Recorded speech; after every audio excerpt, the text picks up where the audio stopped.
Hi everyone. What's good can be made better. CVO Harleys are special.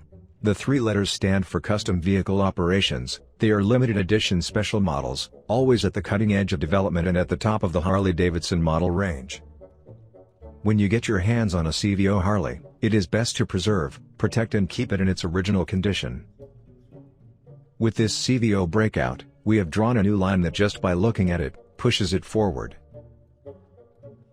This 2016 FXSE CVO Pro Street Breakout was also one of the last of the twin cam series.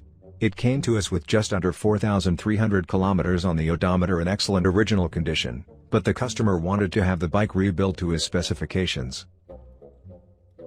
The Breakouts are popular not just for their sleek lines. In the Pro Street version with lamp mask, they also have a particularly sporty look. That's where we've been able to start and finish. In fact, the Breakouts are a popular base for conversions, including the CVOs. Okay, if it's good, you can always make it better. It starts at the front with a recall front fender, a TBR chan fairing and a handlebar called torque. The message is clear. The rear of the softail is lowered, and above it is the massive steel rear fender with hidden integrated tail lights. The seat is also from the steel range. The stripe turn signals are well hidden.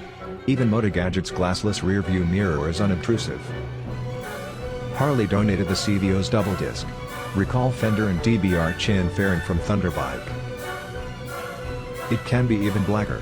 We powder coated pretty much all the outer engine parts, including the pushrod tubes. Lowering is a must-have. So even without air ride, the steel mudguard hugs the rear wheel. We have optimized the gearing for high speed with a mo.view clutch. This is generally recommended for Harley clutches.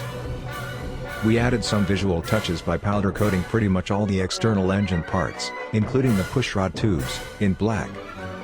And the paint was done in a color with the wonderful name of Gunship Gray.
Thanks for watching.